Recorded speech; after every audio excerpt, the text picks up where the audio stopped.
दोस्तों, हम हिंदी के संधि टॉपिक पर चर्चा कर रहे हैं, जिसका एक वीडियो मेरे यूट्यूब चैनल पे ऑलरेडी अपलोड हो चुका है, जहां पर हमने संधि की बात की थी, उसके उदाहरण देखे थे। संधि के प्रकारों को बांट कर देखा था हमने। उसके 3 प्रकार देखे थे: स्वर संधि, व्यंजन संधि और विसर्ग संधि। उसके पश्चात हमने स्वर संधि की परिभाषा और उदाहरण देखे थे, और स्वर संधि को हमने फिर से 5 भागों में बांट कर पढ़ा था, जिसमें से पहले 2 भाग जो थे वो थे दीर्घ स्वर संधि और गुण स्वर संधि, जिसकी विस्तृत चर्चा मैंने इसके पहले के वीडियो में ऑलरेडी कर रखी है, जो कि आपको डिस्क्रिप्शन में मिल जाएगा। आज के इस वीडियो में हम उसके आगे चर्चा करेंगे, मतलब बचे हुए 3 प्रकारों के बारे में चर्चा करेंगे स्वर संधि के।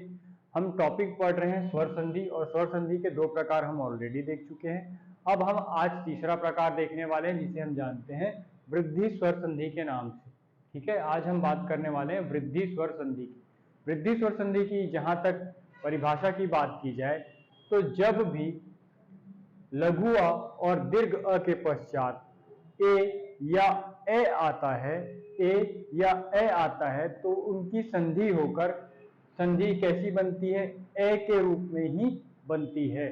मतलब ए अ आएगा, लघु अ या दीर्घ अ, जब उसकी संधि होगी तो वो ए या ए के रूप में जुड़ेगा, और जुड़ के फिर से क्या बन जाएगा? ए ही बन जाएगा। और यदि ऐसा होता है तो वहां पर क्या होगी? वृद्धि स्वर संधि होगी। ये इसका पहला नियम है। इसी प्रकार इसका दूसरा नियम कहता है कि यदि अ, लघु अ या दीर्घ अ के पश्चात ओ या औ आता है, तो दोनों ही स्थिति में ओ या औ आता है, तो इन दोनों के मिलन होने पर या संधि होने पर क्या बनेगा? औ ही बनेगा। तो ये आपको याद रखना है। हम इसके उदाहरण से समझते हैं कि इसकी संधि किस प्रकार से हो रही है। जब हम शब्दों का प्रयोग करेंगे तब हम समझ पाएंगे। तो हम पहले इस लघु अ और ए को संधि कराकर देखेंगे कि किस प्रकार से ए बन रहा है। हम लघु अ और ए को संधि करा रहे हैं और बना रहे हैं ए। ऐसे उदाहरण यदि देखें तो एक के क में अ जुड़ा हुआ है, और ये किससे जुड़ रहा है? ये अ किससे जुड़ रहा है? ए से जुड़ रहा है। इसलिए ये मिलकर क्या बनाएंगे? ए बनाएंगे। और एक की जब संधि होगी तो क्या बनेगा? एक एक बनेगा। इसी प्रकार हित के अंत में क्या जुड़ा हुआ है? अ ध्वनि जुड़ी हुई है, और इसकी संधि होगी ए से एसी। ठीक है, हित और एसी ये जब मिलेंगे तो ये क्या बना रहे हैं? ए बना रहे हैं, जिसे हम हितैषी कह रहे हैं।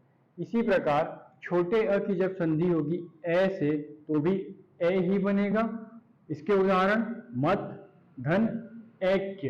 इसका संधि जब करेंगे तो क्या हो जाएगा? मतैक्य। मैंने कहा था जो ये शब्द होते हैं वो कैसे होते हैं? तत्सम होते हैं, और ये इंडिविजुअल रूप से भी अर्थपूर्ण होते हैं। मतलब इन दोनों का भी अपना इंडिविजुअल मतलब है, ये अर्थपूर्ण शब्द है। और जब इनकी संधि होगी तो जो बनने वाला शब्द बनेगा वो भी सार्थक शब्द बनेगा। तो ये भी सार्थक शब्द है और ये भी अर्थपूर्ण शब्द है। 2 अर्थपूर्ण शब्द मिलकर एक सार्थक शब्द बना रहे हैं। तो इसमें संधि के सभी नियम फॉलो हो रहे हैं। आगे देखते हैं धन प्लस ऐश्वर्य, धनैश्वर्य। जब भी आपको ए की मात्रा दिखेगी तो आप ये समझ जाएंगे कि वहां पर कौन सी संधि है? वृद्धि स्वर संधि। यहाँ पर 2 तरीके की मात्रा दिखेगी, एक तो अ की मात्रा दिखेगी और एक ए की मात्रा दिखेगी। और जब भी ऐसी मात्रा आपको दिखेगी तो आप समझ जाएंगे कि उसमें कौन सी संधि होगी? उसमें वृद्धि स्वर संधि होगी। आगे देखते हैं, दीर्घ अ का जब ए से संधि होगा तो भी ए ही बनेगा। अंतिम रूप से ए और औ ही बनना है। ठीक है, जब संधि होगी तो जैसे सदा, सदा में यहां पर बड़ा आ है या दीर्घ आ है, और इसकी संधि किससे हो रही है? एव, एव से। ए से जुड़ रहा है बड़ा आ, जैसे सदैव। ठीक है, सदा धन एव सदैव, तथा धन एव तथैव। और ये दोनों कैसे शब्द हैं? अर्थपूर्ण शब्द हैं, और इनसे कैसे शब्द बन रहे हैं? सार्थक शब्द बन रहे हैं। आगे देखते हैं, दीर्घ आ का ए से जब संधि करेंगे तो भी ए ही बनेगा, जैसे महा ऐश्वर्य, महेश्वर्य, राजा ऐश्वर्य, राजेश्वर्य। ठीक है, आगे देखते हैं, जब लघु अ का ओ से संधि होती है तो ओ बनता है। ये नियम है, ये यदि आपको याद रह गया तो आप संधि आसानी से कर सकते हैं, इसलिए नियम बनाए गए हैं। जैसे वन औषधि, ये बड़ा औ नहीं है ना, औषधि है, इससे क्या बनेगा वन औषधि। जल ओघ, ओघ, जल और ओघ मिलकर क्या बनाएंगे जलौघ, जलौघ। इसी प्रकार छोटा अ और ओ मिलकर क्या बनाएंगे ओ, जैसे परम औदर्य, परमौदर्य। वन औषध, वन औषधि, औषध होगा औषधि नहीं होगा, वन औषध, औषध, ये वन औषध होगा, ठीक है, क्योंकि औषध जुड़ रहा है। अब देखिए यहां पर औषधि लिखा है, ये दो शब्द हैं, औषधि, औषधि और औषधि, इन दोनों का अर्थ सेम है, इन दोनों का ही अर्थ सेम है, और जब इसकी संधि होती है तो ओ ही बनता है। तो अब हमें कैसे समझ आएगा कि कहां पर ओ लिखना है और कहां पर ओ लिखना है। यदि ऑप्शन देख के ही आप ये बता सकते हो कि वो संधि कैसे टूट रही है, दोनों आपको एक साथ ऑप्शन में नहीं दिए जाएंगे। यदि औषधि और औषध एक साथ दे दिए गए हैं तो इसका मतलब वो क्वेश्चन विलोपित हो जाएगा। जब भी आपको ओ की मात्रा दिखेगी तो वो इस दोनों प्रकार से टूट सकती है। आगे देखते हैं, हम दीर्घ अ का जब ओ के साथ संधि करेंगे तो भी ओ बनेगा। इसके उदाहरण है महाधन ओजस्वी, महोजस्वी, महाधन ओज, महोज। इसी प्रकार दीर्घ अ का ओ के साथ जब संधि होगी तो भी ओ बनेगा, जैसे महाधन औषध, महोषध, महाधन औदर्य, महोदर्य। ये थी आपकी वृद्धि स्वर संधि, क्योंकि वृद्धि हो रही है मात्रा में, स्वर की मात्रा। हम इसके पहले जब गुण स्वर संधि देखे थे तो वहां पर इसी की लघु मात्रा देखे थे। अब हम देख रहे हैं कि वो मात्रा कैसी हो जा रही है, बड़ी हो जा रही है, उसमें वृद्धि हो जा रही है, इसलिए इसका नामकरण कैसे कर दिया गया है, वृद्धि स्वर संधि कर दिया गया है। ये याद रखना है, और आपको याद रखना है इसमें दो ही चीज बनेंगे, ए बनेगा और ओ बनेगा। ओ नहीं बोल रहा हूं ओ, और ए नहीं बोल रहा हूं ए, ठीक है, ए और ओ आपको जहां भी दिखेगा मात्रा के रूप में आप ये समझ जाएंगे कि वहां पर कौन सी संधि है, वृद्धि स्वर संधि है। अब हम चर्चा करेंगे यण स्वर संधि की। तो आगे देख लेते हैं यण स्वर संधि। हमने अभी तक वृद्धि स्वर संधि पढ़ ली है, अब देख रहे हैं हम यण स्वर संधि। यण स्वर संधि में हम तीन तरीके से नियम पढ़ेंगे, एक एक करके पढ़ेंगे और उसका उदाहरण साथ में समझते जाएंगे। इसका पहला नियम कहता है कि जब भी लघु ई, दीर्घ ई, लघु ई और दीर्घ ई का संधि लघु ई या दीर्घ ई को छोड़कर, क्योंकि हमने पहले देखा कि लघु ई यदि दीर्घ ई या लघु ई से मिलती है तो वह वापस दीर्घ ई हो जाती है। यह हमने दीर्घ स्वर संधि में ऑलरेडी देख लिया है। तो यदि इसका संयोग करेंगे तो ये तो पहले ही दीर्घ संधि में हम पढ़ चुके हैं, तो दीर्घ स्वर संधि के अंतर्गत आ जाएगा। लेकिन यदि लघु ई और दीर्घ ई का संयोग ई या ई को छोड़कर किसी अन्य स्वर से होता है, किसी भी अन्य स्वर से होता है, जैसे कि आ, है ना, उ, ए, ओ, तो हर स्थिति में आपको यह देखने को मिलेगा और इसके साथ एक मात्रा देखने को मिलेगी, यह के साथ एक मात्रा देखने को मिलेगी। जैसे यदि ई का संयोग हो रहा है ए से तो वो क्या कहलाएगा, ये यह के ऊपर ए की मात्रा लग जाएगी, ये, ठीक है। इस प्रकार से देखने को मिलेगा। उदाहरण से और ज्यादा स्पष्ट हो जाएगा, उदाहरण करते हैं, आपको समझ में आएगा। जैसे यहाँ पर लघु ई है, इसका संधि हम कर रहे हैं लघु अ से, तो हमको क्या मिलेगा यह, क्योंकि आपको मैंने बताया है वर्णमाला वाले चैप्टर में कि अ की कोई मात्रा नहीं होती है, यह गुप्त रूप से व्यंजन के साथ छुपा रहता है। यदि व्यंजन में अ नहीं रहेगा तो इसके नीचे हमें हलंत लगाना पड़ता है। यहाँ पे हलंत नहीं लगा, इसका मतलब इसमें अ छुपा हुआ है, ठीक है। तो ये क्या बनाएगा य, जैसे कि अति धन अधिक क्या होता है, अत्यधिक होता है। अति अति, ये यदि ये ती को मैं ऐसे भी तो लिख सकता हूं, त धन ई, ये क्या बनेगा ती बनेगा। और ये ई किससे मिल रहा है, जाकर इस अ से मिल रहा है। और मैंने आपको बताया जब भी ई किसी अन्य स्वर से मिलेगा तो वो क्या बन जाएगा, यह बन जाएगा। इसलिए यहाँ पर हम देख रहे हैं कि यहाँ पर क्या लिखा है, अत्यधिक, यह बन रहा है। जब भी आपको यह दिखे और वहां से आप संधि विच्छेद करें और दो आपको अर्थपूर्ण शब्द प्राप्त हो जाते हैं तो हमेशा वहां पर यण स्वर संधि होगी। यदि य से आपने संधि विच्छेद किया और दो अर्थपूर्ण शब्द आपको नहीं प्राप्त हुए, इसका मतलब वहां पर यण स्वर संधि नहीं है, ये याद रखना है। य से आपको संधि विच्छेद करना है।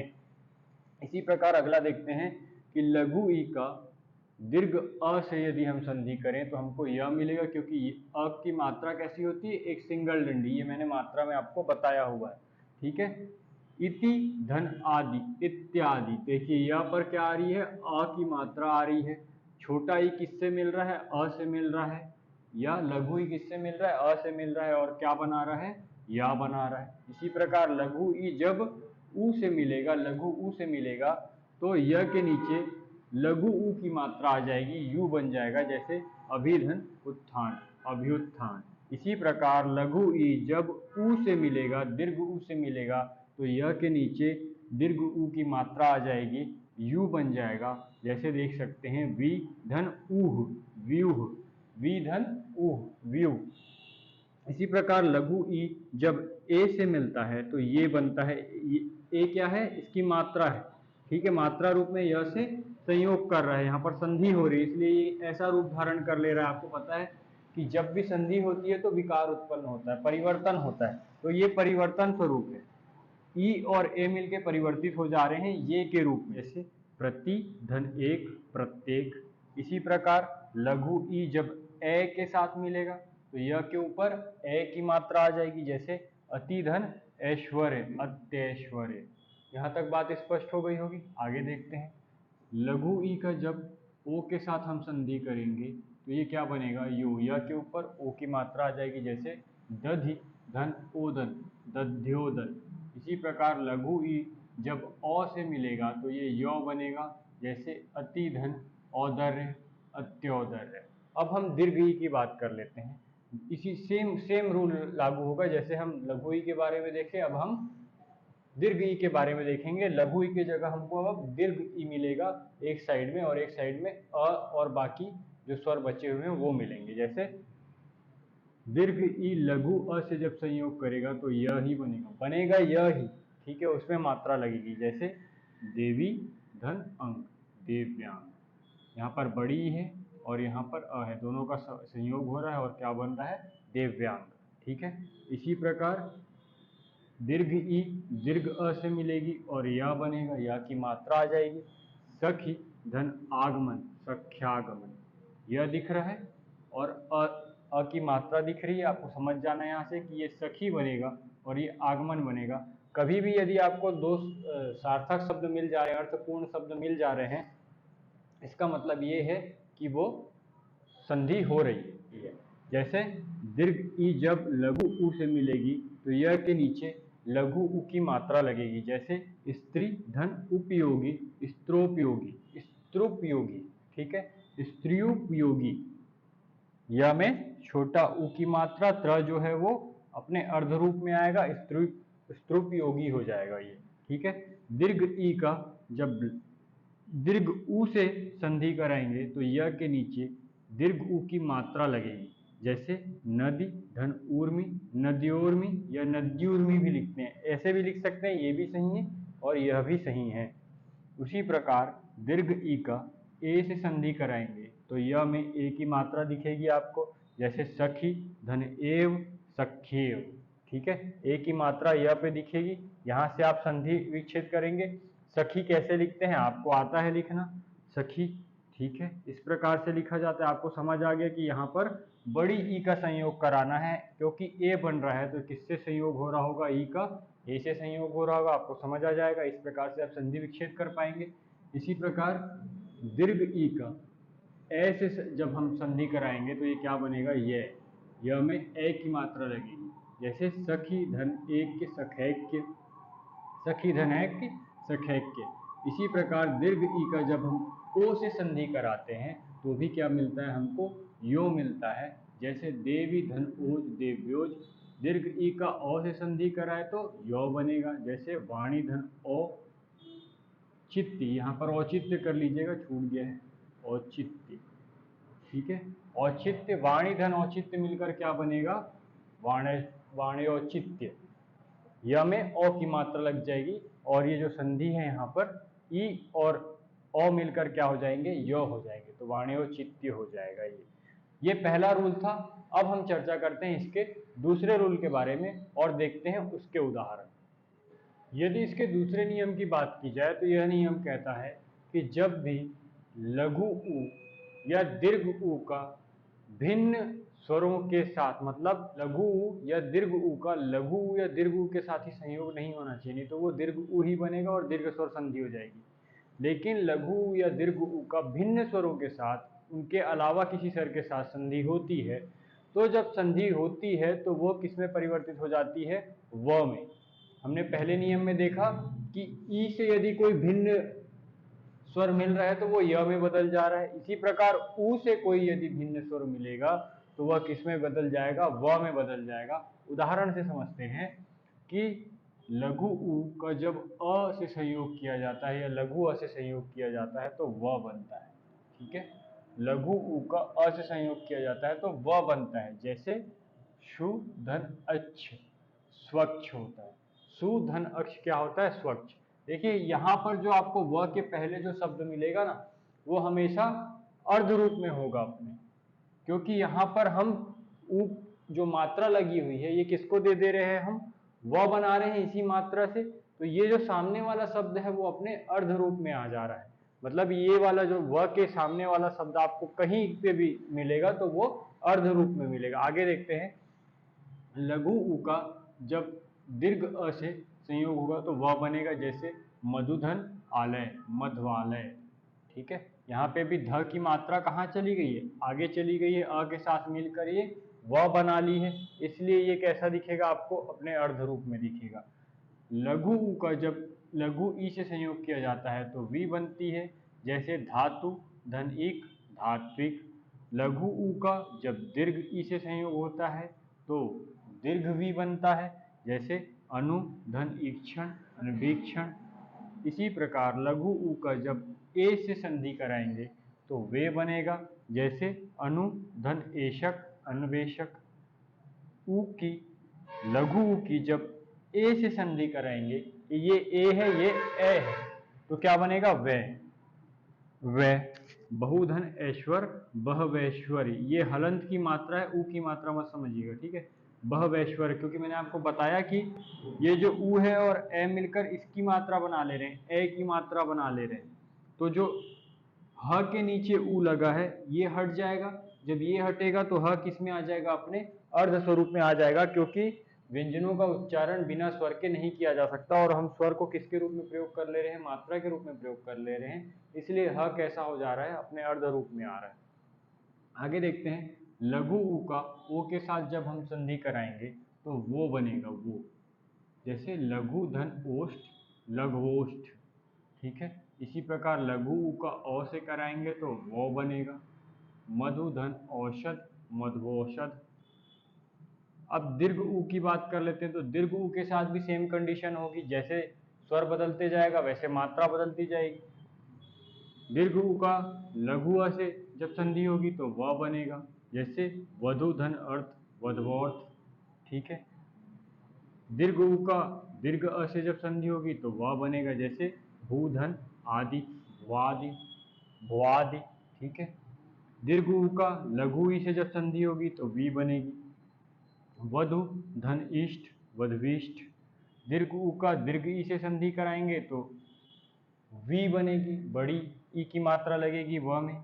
जैसे वधु धन ईर्ष्या, वधवैश्या। ठीक है, वधवीर्ष्या, वधु धन ईर्ष्या, वधवेर्ष्या। ठीक है, तीसरा देखते हैं, दीर्घ ऊ का ए से संयोग कराएंगे तो वे बनेगा, व में ए की मात्रा लग जाएगी। जैसे वधु धन एषण, वधवैषण। ऊ का दीर्घ ऊ का ए से जब हम संधि कराते हैं तो मैंने आपको पहले भी बताया वह हो जाता है। जैसे वधु ऐश्वर्य, वधवैश्वर्य। इसी प्रकार दीर्घ ऊ जब ओ से मिलेगा तो वो बनाएगा। सरयू धन ओग, सरयोग। सर्यवोग है। ठीक है, सर्यवोग, सरयू धन ओग, सर्यवोग। इसी प्रकार दीर्घ ऊ जब औ से मिलता है तो वो बनाता है। जैसे वधुधन औदर्य, वधवोदर्य, वधवोदर्य। इस प्रकार से हम हर बार देख रहे हैं कि क्या चीज़ कॉमन है, व, और ये जैसे जैसे स्वर बदल रहे हैं वैसे वैसे अपनी मात्रा बदल रहा है। दो चीज़ सब में कॉमन मिलेगी, एक तो व और इसके सामने आने वाला जो शब्द है वो अपने अर्ध रूप में आ रहा है।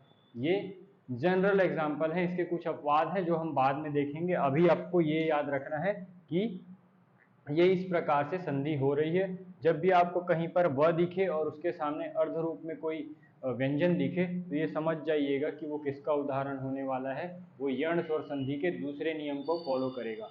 अब हम बात करेंगे यण स्वर संधि के तीसरे नियम के बारे में, जो कि हम अब देखते हैं। तो यण स्वर संधि का तीसरा नियम है कि यदि री के बाद री को छोड़कर री के बाद यदि री को छोड़कर अन्य कोई भी स्वर आता है, अन्य कोई भी स्वर आएगा तो री के स्थान पर र की ध्वनि उत्पन्न होगी।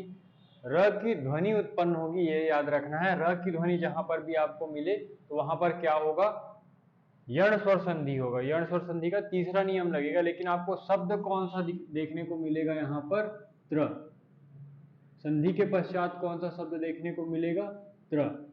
त्र जब भी आप बोलते हैं तो र का उच्चारण होता है त्र, ठीक है, र मिल रहा है। तो इसी का विभिन्न रूप आपको देखने को मिलेगा। आपको याद रखना है र की ध्वनि उत्पन्न होगी और शब्द कौन सा देखने को मिलेगा, त्र देखने को मिलेगा। उदाहरण से समझते हैं, जैसे री जब लघु अ से मिलता है तो र बनता है, जैसे पितृ। यहाँ पर ये क्या है, पीत धन, यहाँ में हलंत लगा देते हैं और ये री जुड़ा हुआ है, प्लस ये किससे जुड़ जाएगा, अ से जुड़ जाएगा, तो ये क्या बनाएगा, त्र बनाएगा और क्या हो जाएगा, पितृ अनुमति। जैसे पितृधन अनुमति, पितृ अनुमति। इसी प्रकार जब री अ से जुड़ेगा तो क्या बनेगा, रा बनेगा। जैसे भ्रातृ, हम ऐसे लिखते हैं, ये भ्रातृ है, ठीक है, भ्रातृ। यहाँ पर यदि री जोड़ देंगे तो ये भ्रातृ हो जाएगा, और ये किससे मिल रहा है, आ से मिल रहा है, ये क्या हो जाएगा, भ्रात्रादेश, ठीक है, भ्रातृधन आदेश, भ्रात्रादेश। इसी प्रकार री जब ई से मिलेगा तो छोटा री बनेगा, जैसे मातृधन इच्छा, मातृच्छा। र की ध्वनि उत्पन्न होगी, शब्द कौन सा देखने को मिलेगा, त्र, और उस पर क्या लगेगी, मात्रा। जैसे जैसे स्वर बदलते जाएंगे वैसे वैसे मात्रा बदलती जाएगी, तो ये क्या हो गया, मातृच्छा। इसी प्रकार री जब दीर्घ ई से मिलेगा तो र में बड़ी की मात्रा आएगी, जैसे पात्री धन ईहा, पितृहा, पितृधन ईहा, पितृहा, माफ कीजिएगा, ठीक है। री प्लस क्या मिलेगा, लघु, तो क्या बनेगा, रू। जैसे पितृधन उपदेश, पित्रोपदेश। इसी प्रकार री जब दीर्घ ऊ से मिलेगा तो रू बनेगा, जैसे पितृधन ऊह, पितृ, पितृह, पितृह, ठीक है, पितृधन ऊह, पितृह। इसी प्रकार री जब ए से मिलेगा तो रे बनाएगा, जैसे भ्रातृधन एषण, भ्रात्रेषण, भ्रातृधन एषणा, भ्रात्रेषणा। इसी प्रकार री जब ए से मिलेगा तो रे बनाएगा, जैसे पितृधन ऐश्वर्य, पित्रैश्वर्य, पित्रैश्वर्य, ठीक है। री जब ओ से मिलेगा तो क्या बनाएगा, रो, जैसे भ्रातृधन ओक, भ्रात्रोक। और जब री अ से मिलेगा तो रो बनाएगा, जैसे पितृधनोदर्य, पित्रौदर्य, ये अ है, माफ कीजिएगा, औदर्य, पित्रौदर्य। इस प्रकार से ये तीन नियम थे। इसका शॉर्टकट यही है कि आपको वहां पर देखना है कि य और अर्ध ध्वनि यदि आ रही है साथ में, अर्ध जो व्यंजन है साथ में लगा हुआ है य के या व के, और लास्ट में हमने देखा त्र, ये तीन चीज यदि आपको याद रह गया, य व और त्र, क्या बताता है हमको कि ये यण स्वर संधि है। य व और त्र यदि आपको किसी शब्द में देखने को मिल रहा है और वहां से संधि विच्छेद हो रही है तो ये याद रखिएगा कि वहां पर क्या होगा, यण स्वर संधि होगा। तो ये आपका हो गया चौथा प्रकार। अब हम चर्चा करेंगे अयादि स्वर संधि की और उसके उदाहरण देखेंगे, उसके नियम समझेंगे। तो चलिए अब देख लेते हैं अयादि स्वर संधि। यदि अयादि स्वर संधि की बात की जाए तो इसका नियम कहता है कि जब भी ए या ए किसी अन्य स्वर से मिलेगा, ए या ए को छोड़कर, तो वहां पर क्या हो जाएगा, अ या आय हो जाएगा, ठीक है। जैसे इसका हम अ के साथ कराएंगे तो ये क्या हो जाएगा, अय। इसी प्रकार ए का के साथ कराएंगे तो ये क्या कहलाएगा, आय। ये ध्वनि उत्पन्न होगी, ठीक है। ये ध्वनि, ये आपको शब्द देखने नहीं मिलेगा, ये ध्वनि देखने मिलेगी, आगे उदाहरण में हम देखेंगे। तो हम कह रहे हैं कि जब ए या ए का किसी अन्य स्वर से हम संधि कराते हैं तो वहां पर क्या हो जाता है, अ या आय हो जाता है। ये अ है ना, ये नहीं, ये अ है। इसके हिसाब से जैसा स्वर लगेगा वहां पर वैसी मात्रा लगेगी। जैसे यहाँ पर किसकी मात्रा लगी, आ की मात्रा लगी, ठीक है। यह अ है, यह आय है, क्योंकि यहाँ पर ए है। उसी प्रकार यदि ओ या ओ का किसी अन्य स्वर से संयोग होता है, जैसे अ से करवा के देख लेते हैं, तो ये क्या हो जाएगा, अव हो जाएगा। और ओ का कराएंगे तो ये क्या हो जाएगा, आव हो जाएगा। इस प्रकार से यदि बदलता है तो वहां पर क्या होगी, अयादि स्वर संधि होगी। इसको उदाहरण से समझ लेते हैं, काफी सरल है, आपको समझ में आ जाएगा, ठीक है। जैसे पहला ए को हम मिला रहे हैं, ए को मिला रहे हैं अ से, तो क्या बन रहा है, ए बन रहा है। उदाहरण देखिए कि ने है और अन है, ये मिलकर क्या बनाएगा, नयन। ने धन अन, नयन। यहाँ पर देख रहे हैं कि ने है, इसमें ए लगा हुआ है और यहाँ अ से ये मिल रहा है और क्या बना रहा है, अय। नय, नय जब भी आप बोलोगे तो अय की ध्वनि उत्पन्न होगी, वही ये अय है, ठीक है। अब यहाँ पर आप य से यदि विभेद करोगे कि ये य आया है तो ये तो यण स्वर संधि होना चाहिए, तो ये नहीं टूट रहा है उस तरीके से।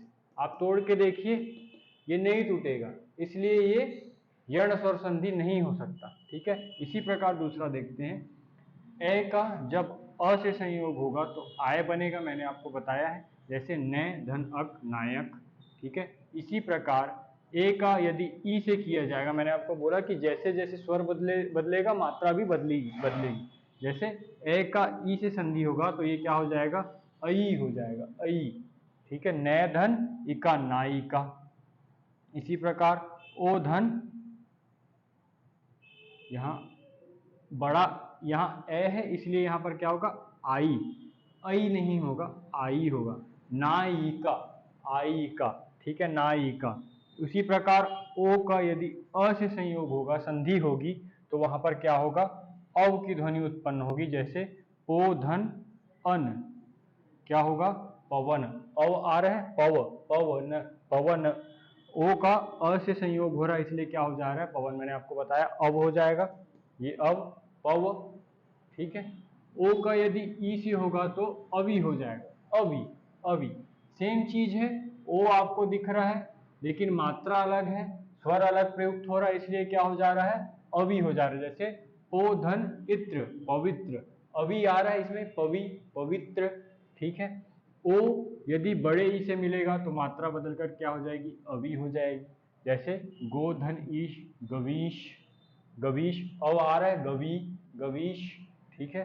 वैसे ही अ से यदि अ मिलेगा तो आव हो जाता है, ये मैंने आपको बता दिया नियम में। जैसे उदाहरण पौधन अक, पावक। औधन ई, ये मिलेगा तो ई की छोटी मात्रा हो जाएगी, आवी हो जाएगा। जैसे नौधनिक, नाविक। उसी प्रकार औ जब ऊ से मिलेगा तो अवु हो जाएगा, आवु, आवु। जैसे भौधन उक, भावुक, आव, आवु आ रहा है, भावुक। इस प्रकार से ये आयादी संधि थी, अयादि स्वर संधि थी, जो कि स्वर संधि का अंतिम प्रकार था। ये इसका नियम है। ये यदि आपको याद रह गया और एक दो उदाहरण याद रह गए तो आपसे कभी भी संधि गलत नहीं होगी। स्वर संधि के हमने 5 प्रकारों पर चर्चा की, उसके नियम देखे, उसके उदाहरण देखे। अब आपको क्या करना है, इसकी प्रैक्टिस करनी है और ज़्यादा से ज़्यादा शब्दों का कलेक्शन करना है। यदि आप ज़्यादा से ज़्यादा शब्दों की प्रैक्टिस करेंगे, उनका संधि विच्छेद और संधि कर देखेंगे, तभी आपको शब्दों का ज्ञान होगा कि कौन सा शब्द अर्थपूर्ण होता है और कौन सा शब्द जो है वो अर्थपूर्ण नहीं है। हमेशा याद रखिएगा, जब भी संधि की जाएगी तो 2 अर्थपूर्ण शब्द रहेंगे, जिनके संयोग से एक सार्थक शब्द बनेगा। बनने वाला शब्द जो है वो सार्थक होना चाहिए, उसका कोई अर्थ निकलना चाहिए, तभी वहां पर संधि होगी। और संधि का मेन नियम ये है कि उसमें विकार उत्पन्न होगा। जैसे कि मैंने आपको बताया कि जब भी 2 स्वर मिल रहे हैं तो वो अपना रूप परिवर्तित कर ले रहे हैं। उसमें विकार उत्पन्न हो रहा है, तो वहां पर क्या कहलाएगी? संधि कहलाएगी। आगे की कक्षाओं में हम चर्चा करेंगे कि व्यंजन संधि क्या होती है और विसर्ग संधि क्या होती है, और उससे संबंधित नियमों के बारे में हम नेक्स्ट क्लास में चर्चा करेंगे। आज के लिए इतना ही। यदि आपको मेरा ये वीडियो पसंद आए तो इसे लाइक, शेयर और सब्सक्राइब करना ना भूलें। धन्यवाद।